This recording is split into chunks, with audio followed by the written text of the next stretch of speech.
Imagine a nation so desperate that it had to declare war on birds. It might sound like an absurd joke, but in 1932, Australia found itself embroiled in a conflict that's hard to believe even today. The enemy wasn't a typical one. No army, no invading force with plans to conquer land. The enemy was the emu, a large and fast bird that, despite being flightless, posed a significant challenge to Australia's military. In 1932, an extraordinary situation developed. Across the country, especially in the rural areas of Western Australia, the emu population surged to unprecedented levels. These birds, numbering in the thousands, invaded farmlands and wreaked havoc on crops. They were destroying fields of grain, and this had a devastating impact on the livelihoods of the farmers. The Australian government decided that it needed to take drastic action to resolve the situation.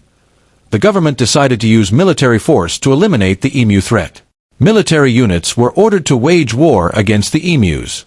Armed with modern weapons, the soldiers set out to exterminate the birds. But the emus were no ordinary enemy. They were incredibly fast and smart, evading the soldiers' every attempt.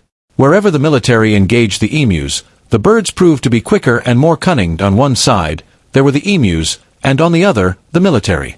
The battle continued, but the outcome was never in the military's favor.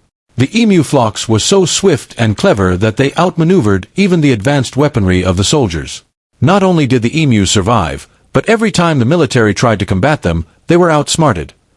Eventually, the government had to call off the war, admitting defeat in the face of the emu's resilience. This conflict, which became known as the Great Emu War, stands as one of the most unusual events in Australia's history. Even today, it's remembered as the time when a nation's military failed to overcome a bird. And yes, in the end, it was the emus who emerged victorious, with their speed and strategy forcing even the military to acknowledge their defeat.